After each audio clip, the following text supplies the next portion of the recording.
Well, hello, folks. I'm a little psychedelic because I'm going to go cycling after lunch. And I get up early in the morning and do some reading. So I wake up around 5:30 or something. Go for a walk, uh, do a little exercise, do some reading, organize some stuff, do some work, and then I see some things that I'm looking at, and it makes me think. And then I write some notes, and then I do some other writing. It's crazy. I'm a nut, and I tend to go from one thing to another. But the world is so interesting, and so many things are going on at once, and it a lot of it is so irksome for me that I can't help but just try to look into it a little bit. As I said before, if people in general, certain people, are not interested in these things, that's fine. It's cool. You don't have an opinion because you're not well informed about a thing. And so why worry about it? Just go ahead and worry about the things that matter to you and keep focused and all that kind of stuff. I'm at a stage in my life where I have some extra time in the day to do these things. Lucky me. And so it interests me, so I look into these current events and so on. And I also enjoy the, overshootology and collapsology. Why? Because it's in your face. Once you see it, you can't unsee it. It's like the Meadows book, systems thinking, right? Stocks and flows, various kinds of feedbacks, and so on and so forth. Once you notice that stuff, you can't not notice it. Once you really look into thermodynamics, you can't not see it everywhere. Once you understand biology and ecosystems and habitats and how complex these networks of living things are and what it all means, it's impossible not to see it. And then you kind of look at the regular world and you say, gosh, we're kind of idiotic, we're stupid. But of course, we're having fun doing what we do. And if you're in the wealthy north and you're lucky, you're really laughing. You're having a great time. I mean, life is good, and so the game continues. And you seem to think, or people do. I'm not saying you, but one or people in general seem to think that things are going pretty good. So, yeah, we've got all our toys and all our energy and our materials and our stuff. And we can go shopping, and we have all these exciting technologies coming down the pike. And 12-year-olds are making businesses with AI, and people are getting rich on tokens. And it's just exciting. What's not to live for? Uh, People tell you how to pick up girls on the internet. People tell you how to be a better sister wife or whatever it is. You get your great life advice from consultants who work for all the big institutions, and they know what it takes to have peak flow, peak performance. And we have access to all these fantastic physicians who can tell us how to exercise and what supplements really work and what kind of diet is best. And we're going to live forever. We're going to live a long time. I mean, they're going to be, you're going to have artificial hearts. I'm going to get my artificial lower body done, carbon nanotube lower body put in so I can jump and run, don't get stiff, all this kind of stuff. And it's going to be great. And if that doesn't work, we'll just upload our body and soul into the metaverse or whatever, and we'll just have a great time. It's fun. I was talking to a friend about the Matrix the other day. So many fun ways you can think about the Matrix. I won't go into it now, but it's still a classic series, and it's a lot of fun. And I love that story because everyone can interpret it the way they want. So, conspiracy fans can go off on fan fiction and different kinds of spin-off stories ad nauseum. So can right wingers and left wingers and all that. I saw uh, Vinay Prasad talking to a communist organization in Germany. Don't get scared if someone says communist, okay? It's not going to bite you. There's nothing communist anywhere anyway.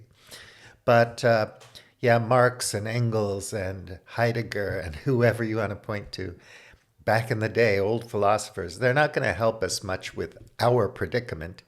Our predicament kind of transcends all these uh, various political philosophers' ideas. But they're still fun. I still love it. Like I say, I really love John Locke and Adam Smith and John Stuart Mill and, name it. Rousseau, yeah, even Rousseau. Oh my God, the right wingers are just freaking. And it's a lot of fun, and their thought is incredibly interesting. And once you understand it better, it's fantastic. Like I said the other day, it's tragic that people are conflating Judaism, Jewishness, being a faithful Jew or a secular Jew or of Jewish descent, however you want to define it, with rabid, insane nationalistic Zionism, which is a different thing altogether, different ideology altogether. And they're not the same thing. Once you understand a profound, deep, traditional culture like Judaism or Christianity or Islam, they're not that ancient, really. Things go way back to like 1700 years BC with all these kind of cults that had, saviors and had people rising from the dead and healing the sick. These stories have been around since the beginning of civilization, and probably way before that, people sitting around the fire just kind of talking about whatever, trying to explain natural phenomenon and coming up with really cool stories about it. And a lot of these stories, again, there's fan fiction. Somebody gets like the story of Enoch in Revelations, or not Revelation, but anyway, the story of Enoch. It's just a little throwaway line about all these angels coming down doing crazy things and having sex and whatever. It's just a line or two. And then somebody finds that and writes a whole book of Enoch just based on that one thing, right? It's like fan fiction. It spins off and it goes and goes and goes. And then at some point, somebody powerful, like the Emperor of Rome, decides that he wants to have a creed sorted out. Not so much the books of the Bible, because those were already there, but a creed. What is our creed? And you have the nice, they get together in Nicaea and they come up with something. And then it's decided that this is going to be the thing and we're going to kill all the other things. So we live in a world with a few Christian sects, quite a few still, but basically all along the same lines, other than things like Mormonism and the Unification Church and other spin-offs that are a little bit different. And we can pick and choose, or maybe we're just born into one of them, but you can still fan fiction them to death. And all these stories are like that. They're subject to interpretation, which is fun. And then you can fit them into whatever your ideology is. And we tend to think that we came up with our ideology. It's like, yeah, I just, I really thought about it for years, prayed on it, meditated on it, did a lot of study, did my own research, went to millions of libraries, traveled around the world, trained with some of the best academics and physical and spiritual trainers in the whole wide world. And I finally codified, after a great deal of work, by the time I was 25, my ideological belief system. And I haven't written it down yet, but I will. And it will be a theory of everything. And I will be considered a genius and revered forevermore. And so on and so forth. Amen. Anyway, we tend to believe our own bullshit, and that's just a trait of being human. So I want to get back to this Vietnamization thing, but as a caveat, a warning before, my last video, it's I don't know how to delve into this unless I write a script and read a teleprompter and like tell you all the points. But I'm not an academic. I don't teach history, and I'm not an expert in the Vietnam War. I'm using Vietnamization as a kind of metaphor or a broader basket in which to place U.S. Global hegemonic imperial colonial strategy. And yeah, those are things, The United States of America, however exceptional it really it is not immune to those ways of being and doing and thinking. Colonialism is a thing. It still is a thing, believe it or not. So the name of the game for the United States New Miracles is to control the resources, control the energy, and create a Pax Americana along its rules. And basically, its rules are governed by corporate persons, institutions, financial institutions, business institutions, political institutions, and so on, that exist to make profit, the market economy, capitalism. Somebody's got to get wildly rich. And we need wildly filthy rich people to look up to, because what are we living for if not to get wildly filthy rich? And so the whole, mythos and, the zeitgeist, the cultural milieu is all about this. And that's what we do. We go after it. We dream about it. We work really hard for it. I made every dime I have by myself. I worked hard for it, and so on. And then you have other narratives where people talk about workers and people power and social justice and rule of law and stuff. We give lip service to all of it, but what do we know about it really?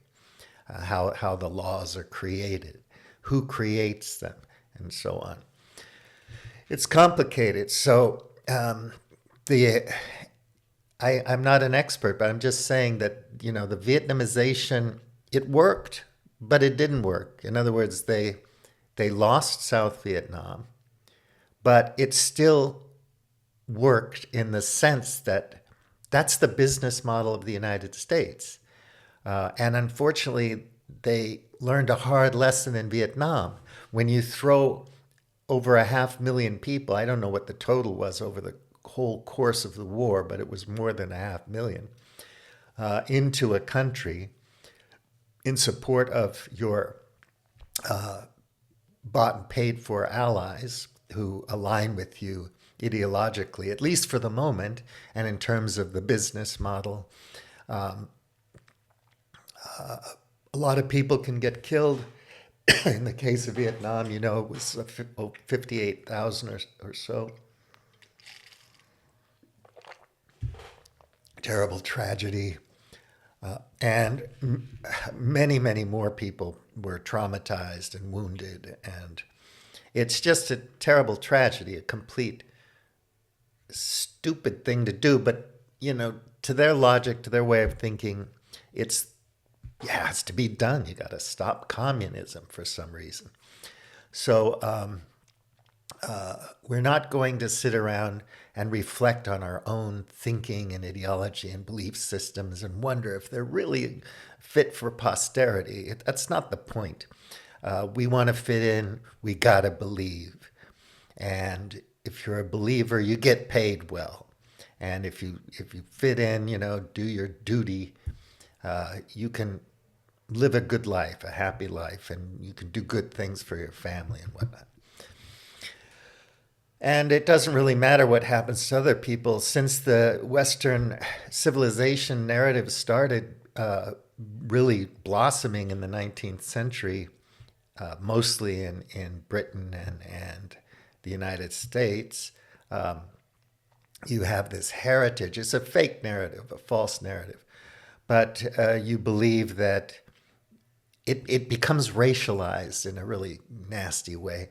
And you believe, if you read people who were writing back then, that brown people and other people from other cultures are inferior, literally inferior. It's not a bell curve thing that's all fudged and opaque. And, it's always couched in scientific language and so on, and data and whatever, measurements, measure the skull and whatever it is, phrenology. But because it has to sound like, it's scientific enlightenment, blah, blah, blah. So, but it's not just a bell curvy kind of thing. It's a deep conviction that there are different species of human beings on the planet. And I am the top, the pinnacle of the most, fit species on the planet because I'm a white guy from, my genes are Northern European. So there you go. And I can lay claim to Hadrian's Wall and the Greco-Roman empires and Greek heritage and all that. And the whole idea that there was a difference between the East and West in ancient times just didn't exist. But anyway, we want to draw a line and claim, something. So if you're going to make Christianity in that region of the world at that time, you have to like lay claim to all the other prophecies and blah blah blah in the Talmud or whatever. So the point is that these narratives are mostly wrong, mostly false, but they're very compelling and they're exciting. And why are they exciting? Because they tell us that we're special, that we're better than, that we're superior to. And we want to be superior. Superiority is a lot of things. It's like it starts off with me, I'm superior. And then it goes to my family, and then it goes to my football team, and then it goes to my country, and it just like layers and layers of superiority. And you have to develop narratives to help you with your belief in your superiority. It's no fun not to feel superior. My car's better than yours. My wife's better looking than yours. I'm luckier than you, richer than you. I may not be richer than that guy, but I'm richer than that guy, okay? And so on and so forth. We have to have these comparisons so that we can live with ourselves. And we're competitive. We want to conquer. We want to lord over if we can. And if we can't, we just kind of, in a passive kind of way, try to survive. Try not to piss off the wrong people. Try not to get fired, and so on. So the Vietnamization is not a failure. It's part of the business plan. It's a feature. You go. What we learned in Vietnam was we really can't lose 58,000 people in a war.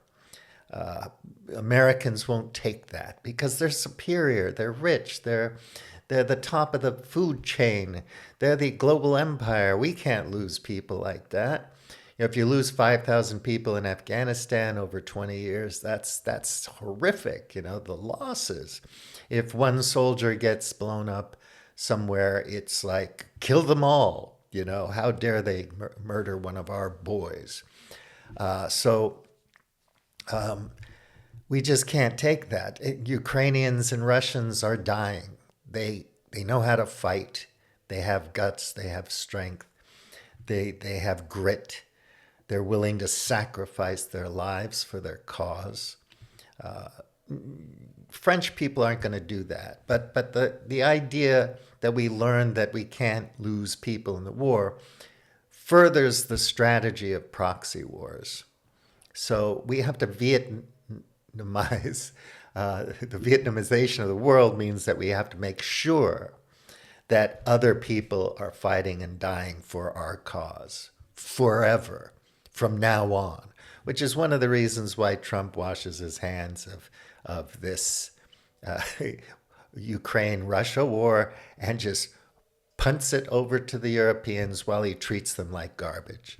So a great article came out today by Indie.ca. The Ukraine war is over and Ukraine lost to America in 2014. Well, it started before 2014. The strategies of pressuring Russia, wrecking Russia, well, it started obviously when there was a Soviet Union, but it also started when there was a Russia before there was a Soviet Union, back in the 19th and early 20th century, before the Bolshevik Revolution and all that stuff. They were freaked out about Russia back then, and you just look at the history. You don't have to, even before Napoleon, right? And it becomes the Soviet Union. The Soviet Union dissolves, and then you're back to Russia phobia and hating Russia again, because you need that enemy there. And also, they are rich. They have stuff that the West needs. Europe just can't re-industrialize without a whole bunch of rare earths and minerals and energy. Now, I live in Europe, and my gas and energy bills have gone up over 100% since the war started. Just forget about these pipelines. Forget about trading with Russia. Forget about like living in peace with one another. They have to be our enemy. They have to. So the narrative is always that they're coming for us. If we don't kill them, they're going to be eating our babies in a few years. They're going to be tanks in Paris. There were never Russian tanks in Paris. There were German tanks in Paris. There were German tanks in Russia and Ukraine. Yeah, it's just so backwards. But we're trained to believe that China and Russia want to eat our lunch. And they don't. They want to trade. So we say, well, we're not going to buy your commodities anymore. We're not going to buy your stuff, China, because you want to take over the world. When in fact, we have over 900 bases around the world, and we're literally in this proxy strategic sequencing strategy surrounding these countries that we think we can't compete with, and trying to undermine their existence. This is called an existential threat. And there just isn't an existential threat against the United States of America. There just isn't. And there isn't an existential threat against NATO or Europe. And NATO is a military alliance, and its actions are global. It's not just a defensive alliance. They are literally pressing forward, gaining more members, moving on the chessboard, grabbing territory, fighting wars. Yugoslavia breaks up. You have the Balkan thing. You have the thing in Libya and so on. And you can say, because you're a white supremacist, that, hey, it's fair play, man. You have to use these people. And these people are savages anyway. They're grotesque savages, those Eastern Slavs and those damn North African, Muslims and the bloody Arabs and whatnot. And we just can't stand any of these people. As long as those kids in Congo are digging up minerals for us, and those kids in Chad and Central African Republic are digging up gold for us, we're fine. We will fight for that. Russia will fight for it. All the big players will fight for those resources. But we don't care about those people because they're savages, But what country is China attacking? I mean, since they had their kerfluffle with Vietnam, what have they attacked? Nothing. They basically send us stuff so we can buy cheaper stuff at Walmart. And we're freaking out about it because the great game means that we have to control their resources. And if not, we at least have to manage their financing. When China has its own central bank and all that stuff, its own currency and shit, and it's not going to buy US bonds anymore. It's not going to use the US dollar to buy energy anymore. My God, you can't allow that to happen. So, this has been going on since before World War II, since before World War I. And remember that these huge events, global events, don't just happen out of nothing, out of the ether, boom, and let there be light. It's not like that. These things take a while to develop, and there are all kinds of people doing things along the way before the conflict breaks out and millions of people die. So Indica's got a thing here. He says even some readers have Ukraine derangement, where they think the empire that has been wrong about every war happens to be right about this one. So we have liberal friends who are saying, well, the Vietnam War, all the weapons of mass destruction, all these things were terrible mistakes and horrifically unjust, and Gaza and blah, blah, blah. But Ukraine, no. Zelensky's not corrupt. He's a great guy. And the Ukrainians, there's not various factions in Ukraine that don't like each other and struggle for power. People who are pro-West or people who are pro-Russia in Ukraine. No. And also you have to understand that it is beyond dispute that the U.S. deep state or the president's military, the CIA, and other groups have been agitating in Ukraine for generations. And they've had open strategies that they've mapped out and played out and war gamed about guerrilla and special forces actions in Ukraine, deliberately to disrupt and destroy Russia so they can go back in. The biggest insult that ever happened since the Vietnam War to the United States in numericals was when the oligarchs from the West went in to control Russian energy and minerals and so on. And the Russians kicked them out. They said, no, we're not going to let you take over our stuff. We have our own oligarchs. Thank you very much. And they'll get rich off of these commodities. And of course, people went ballistic, apeshit about that. How dare they? What the heck are they thinking? And it's similar in China. We use the labor, and we think we've got this new big market for our services since we don't sell things anymore. And then China develops and says, we don't need those services anymore. We have our own services, thank you very much, and whatnot. And so American bankers and investment bankers and venture capitalists and everybody else gets really pissed off. And, it's just a bridge too far. How dare they insult us like that? Don't they know we're superior? There's a reason why Native Americans are all gone and live on reservations. It's because we're superior.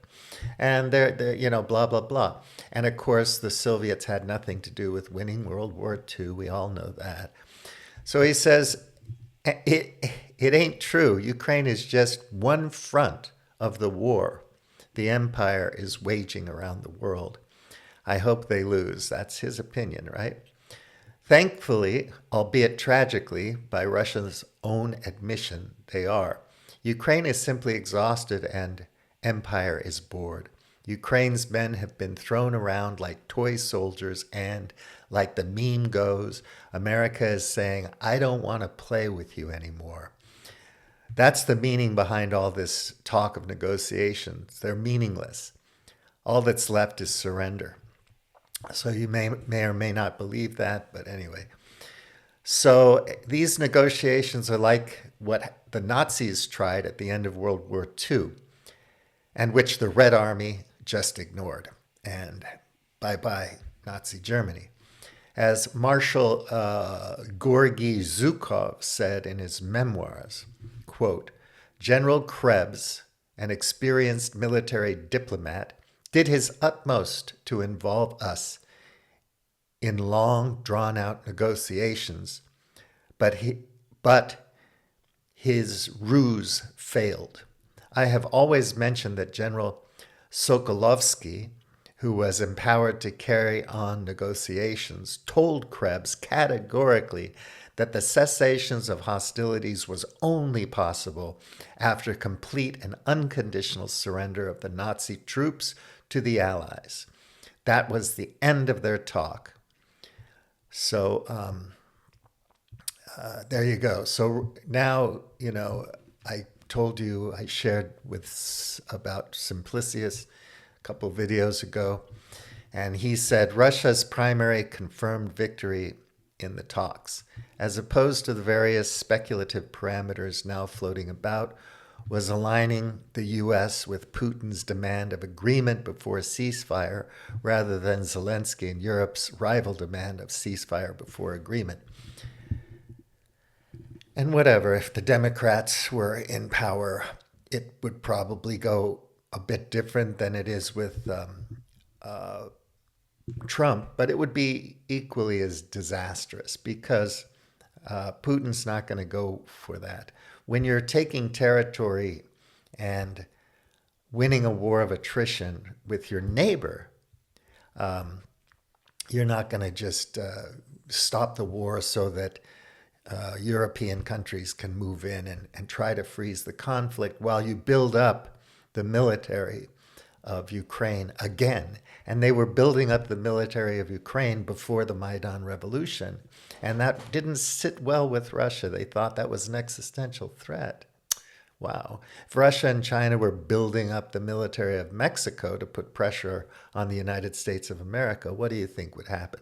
But of course, even to put yourself in their shoes like that is just, it's heretical. It's anti-patriotic. It's anti-supremacy. I should be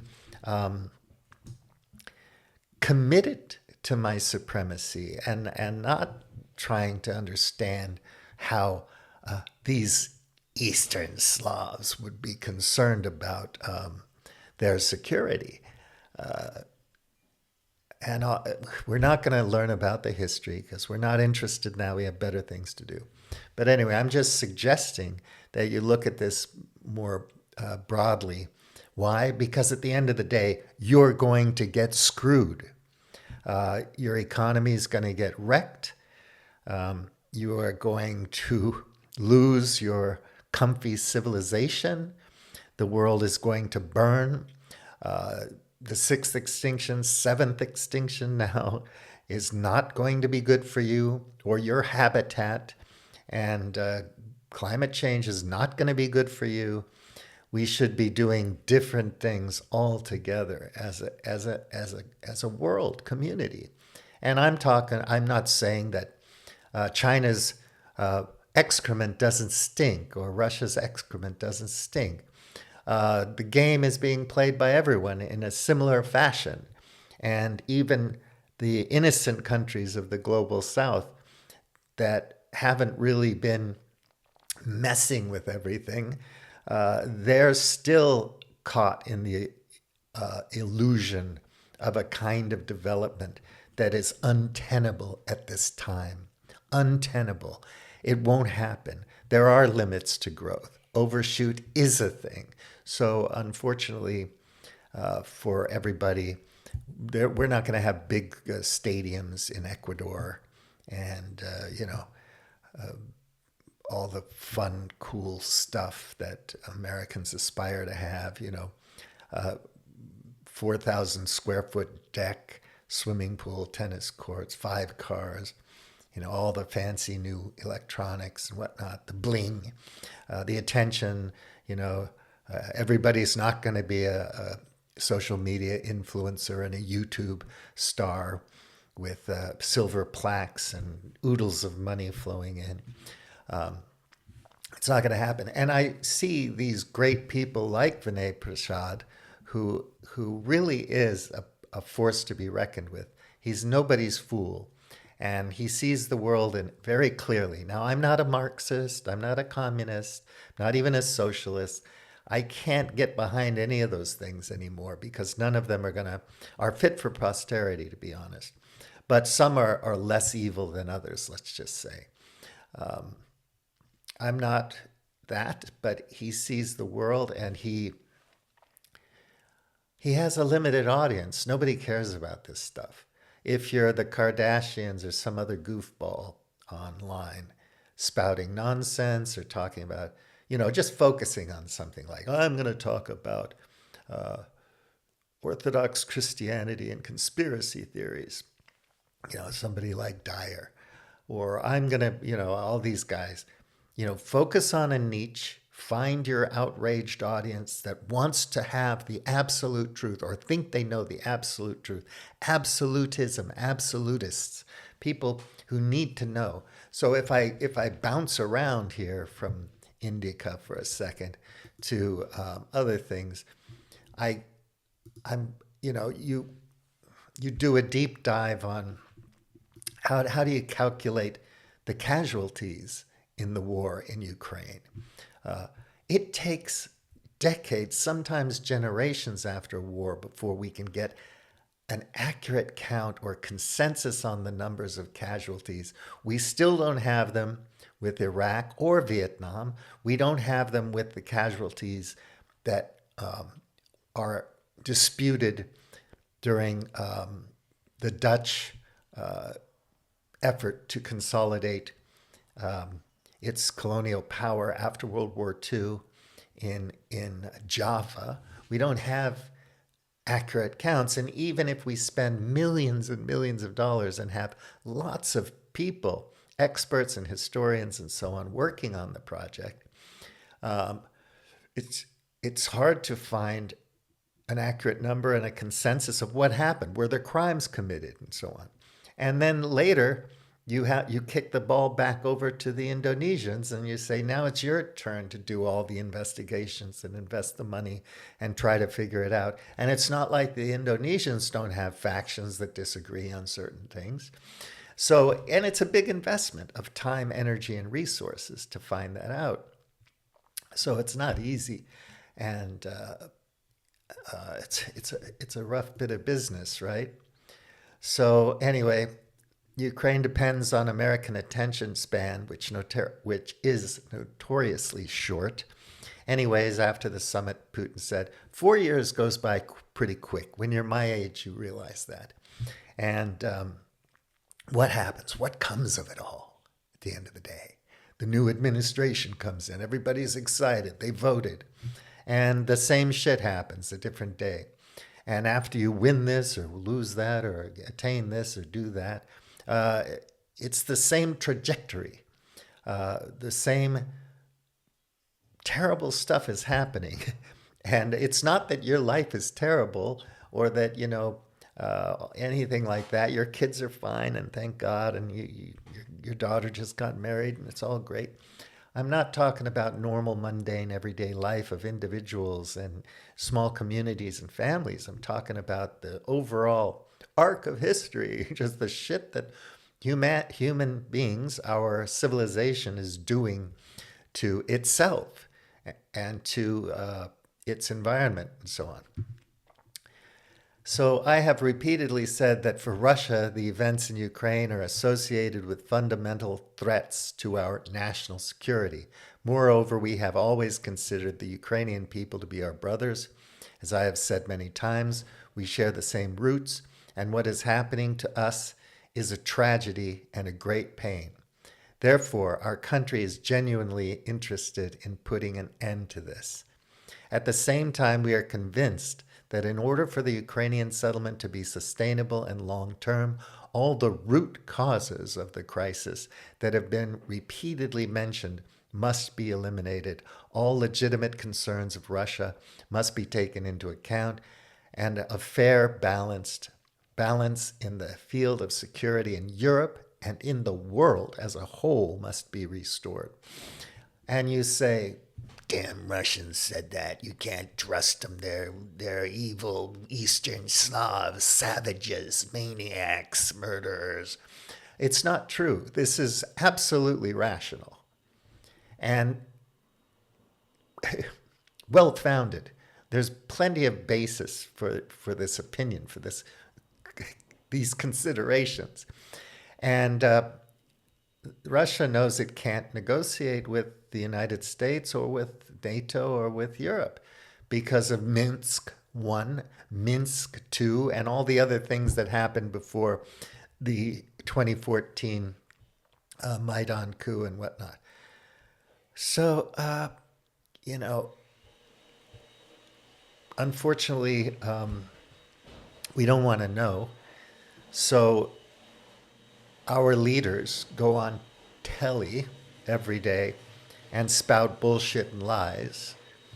And we just listen to it and think we know something. Like many of my really intelligent, beautiful friends who read books and whatnot, are educated and successful, rich. They really haven't learned much since they were 30, but anyway, they're brilliant, beautiful people. Parrot the propaganda that they read in corporate media. And unfortunately, you have to vet all sources, whether it's alternative or independent or corporate, because everything's biased.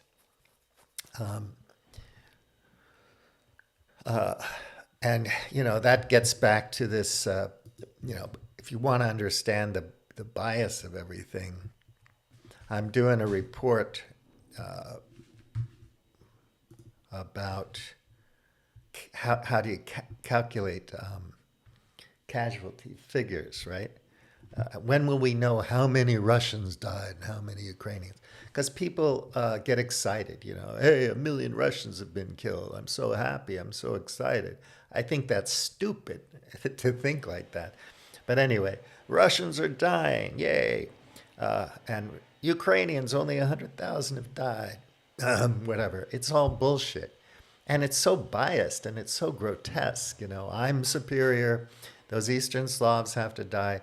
The Western Slavs that are more closely aligned with Europe, well, we can tolerate them. They're okay. Maybe they'll work for us in the future. But you have to look at all the different sources like United Nations. Then you have to look at the methodology that they use. And there's plenty of information out there online that you can look at to learn these things. You have to look at the strengths of their methodologies and their approach to calculating these things and the limitations. For example, the UN primarily focuses on civilian casualties and doesn't provide official military casualty figures. Independent journalism and open source intelligence, what we know as OSINT, outlets like BBC News Russia and Media Zona, a Russian independent media outlet. They work, you look at their methodology, you look at their strengths. It's highly transparent and verifiable. They have a confirmed named list of deceased soldiers, which provides a level of detail and certainty that official government numbers lack. This person died. Here's his birth certificate. Here's his death certificate. This is where the man is buried. The limitations is it can only be confirmed deaths and doesn't account for missing soldiers or those killed without public acknowledgement. The numbers are therefore considered a minimum estimate. The process is also very labor intensive and cannot capture the full scale of casualties, particularly the wounded, which are typically much higher than the number of fatalities. So there you have it. Investing time, resources, energy, money to do this. And this is ongoing. This war is ongoing. So it's impossible to nail down. So you have think tanks and research centers. You look at the source, the methodology, the strengths, the limitations, independent NGOs and humanitarian organizations, Oxfam, Humanity and Inclusion, International Rescue Committee, and so on and so forth. And you look at the methodology, strengths, limitations, and so on. So the thing is that, given the inherent challenges in counting casualties during an ongoing war, there's no single best or non-biased source. All figures should be viewed with a critical eye. To get the most complete picture, it is best to consult a range of sources, including UN, HRMMU, independent Russian media outlets, academic and think tank reports, and on and on and on.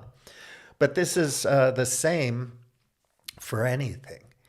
So if you're just going to parrot what the Wall Street Journal says or the New York Times says or whatever, you're not doing yourself any favors. You can't pretend to be well informed because you're not looking at things from multiple perspectives. You're not gaining a granular understanding or a more focused understanding of something, a broader context, historical, cultural, psychological, whatever. So many different ways to look at things. And I'm not saying that you have to be a scholar or researcher. We don't have time for this, right?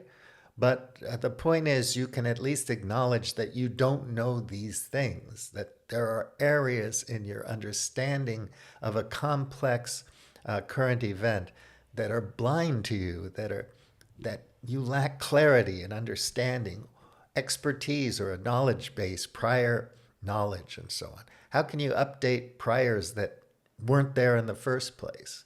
And then if you do have a prior understanding, maybe you learned a lot before you were 30. You haven't learned shit since then. Maybe it's time to read a few books that were published in the last 10 years or something, or to read up on some stuff.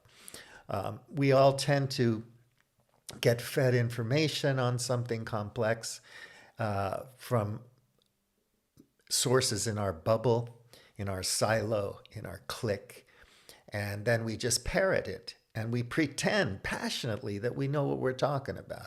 We get excited, we get angry, we have arguments, we hate people because they don't think like us, and we don't have any reason, any basis for believing that we know anything about what we're talking about. We're parroting, repeating, and so on. So back to this NATO thing, the tricontinental.org. It's a great outlet if you can stomach looking at things from a not right-wing, not neocon, not neoliberal, not Western civilization narratives type thing, white supremacy, racist, whatever. You can tolerate this idea. We live in a world where there are billions of people that don't live in the United States of New Miracles or Canada or Australia or New Zealand or the UK or whatever. And that these people have lives and perspectives and points of view, and that they're important and they matter. And not to mention all the rest of it, the insect apocalypse. Who cares? Insects are pests. Kill them all. Get those pesticides. We establish organizations and groups and oversight groups and health groups and so on to look to see if these things are good for us and if they work. And then somebody comes along and just destroys them all. There's a reason we invest money and people and other resources into looking into like OSHA, worker safety, and whether this chemical or this food additive is going to give you cancer.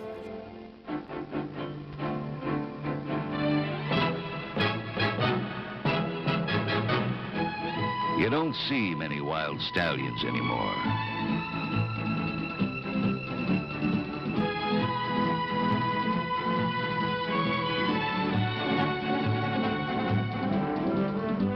No, you don't see many wild stallions anymore. And even if he did run off 3 of your best mares, he's one of the last of a wild and very singular breed. And so on and so forth. Because we care about public safety, we care about each other. To some degree, we actually do, but we don't care about those people down there because they don't matter. They're ignorant savages. They're inferior. Look at colonial history, for God's sake, right? There was a Portuguese colonial empire, imperial empire. There was a British, there was a French, there was a Belgian, was a Dutch, an American.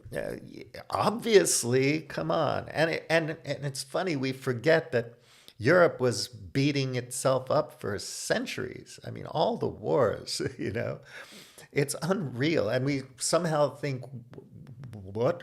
That's just normal. This is what God wants us to do, and we kill each other and invade each other and bomb the shit out of each other.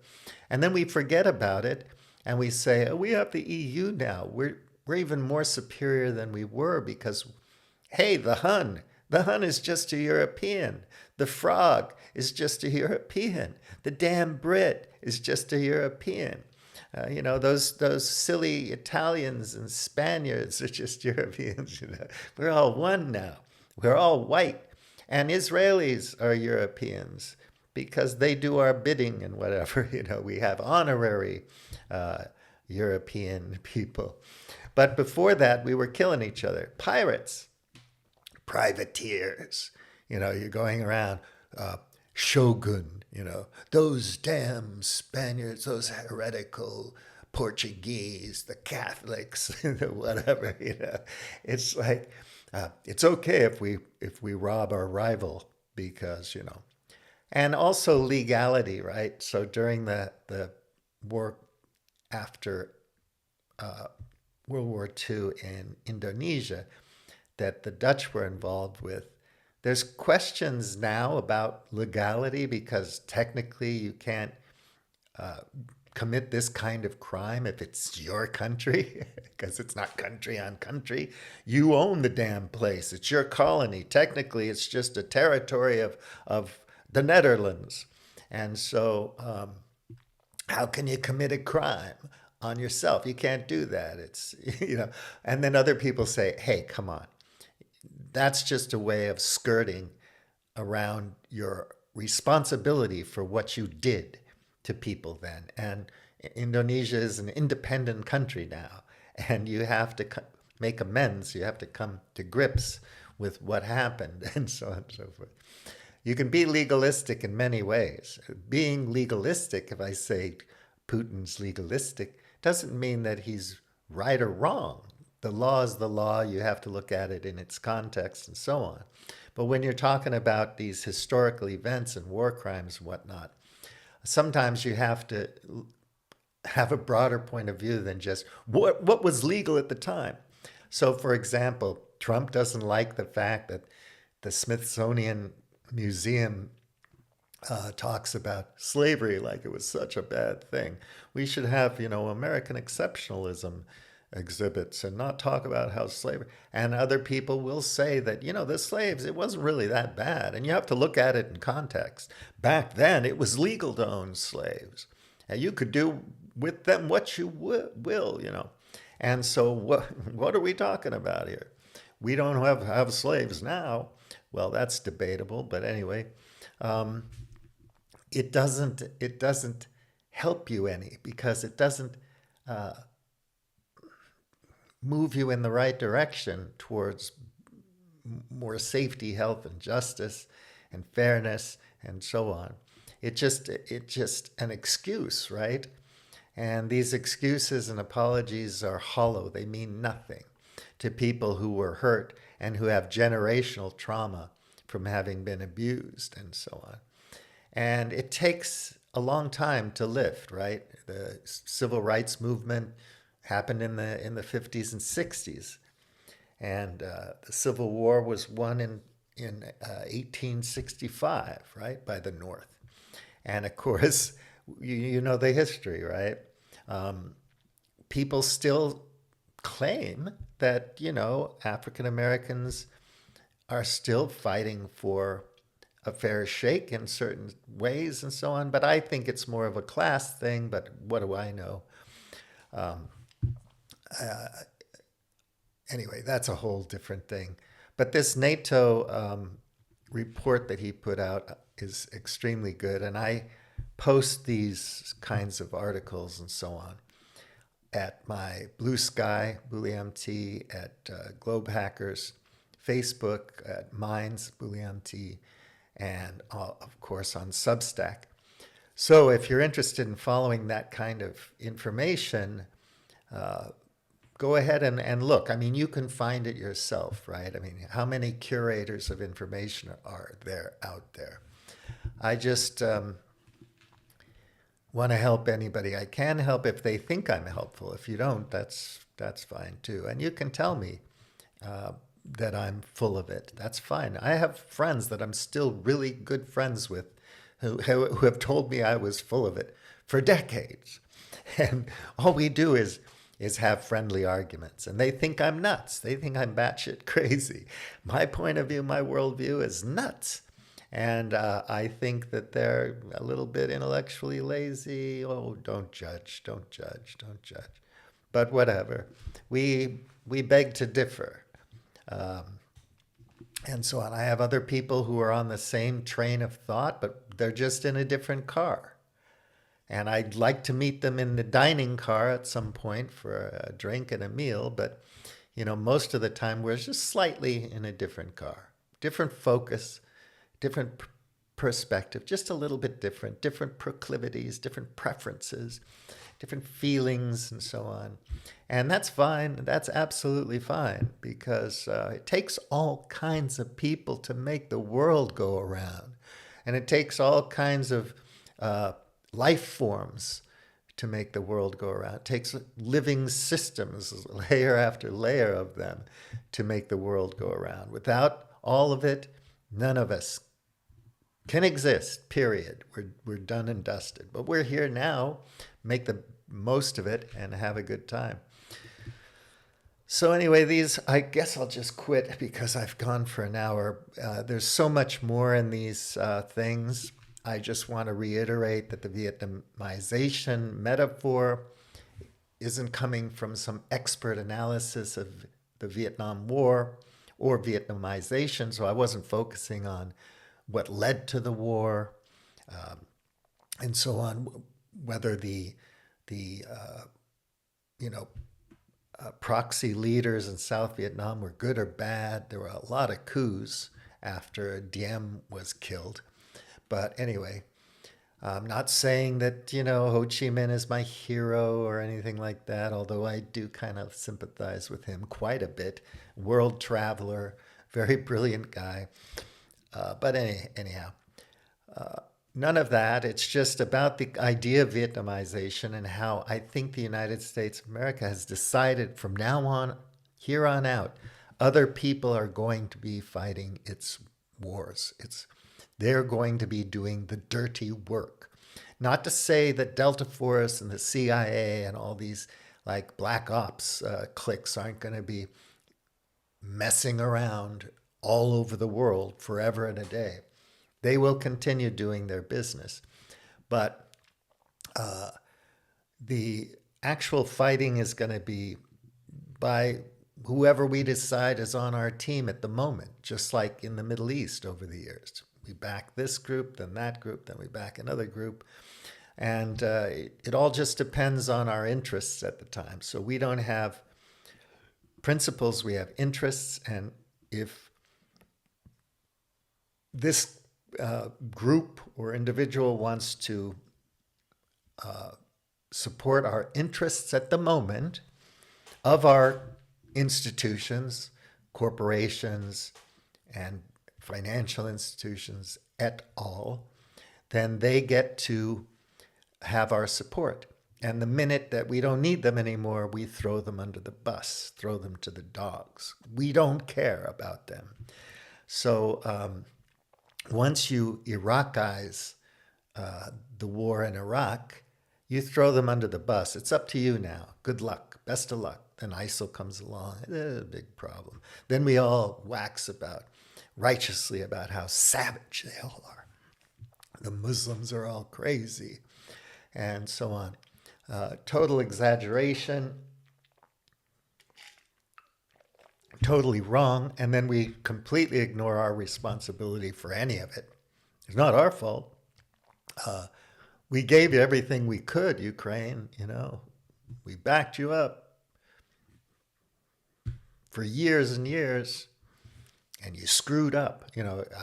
I think who knows? But Trump and his folks, all those idiots, Rubio and Hegseth,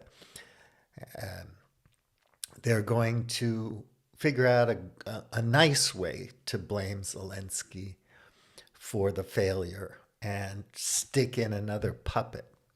And of course, anybody who is jingoistic and believes our side right or wrong is going to say that anyone that's sympathetic to Russian security concerns is a Russian puppet, Putin's puppet, and must be murdered or killed or deposed, regime change. That's what happened during the Maidan. So it will just continue like this until the United States breaks up because of the overextended nature of its empire, and the economy falls apart, and the United States is balkanized. It's no longer a federation. It's not a nicely put together group of states, but independent states at each other's throats. And that will happen because energy is going to get more expensive. The low-hanging fruit of a lot of minerals are going to disappear. It's going to become economically untenable to harvest what we need to maintain the kind of growth that we think we need to live happy, healthy lives in the world, so that some people can get filthy rich. Yeah, Chinese people too. Yeah, Russian people too. Oligarchs all the way down. But remember that the people, you get crushed, always, guaranteed. You will sacrifice your children on the altar of the great game.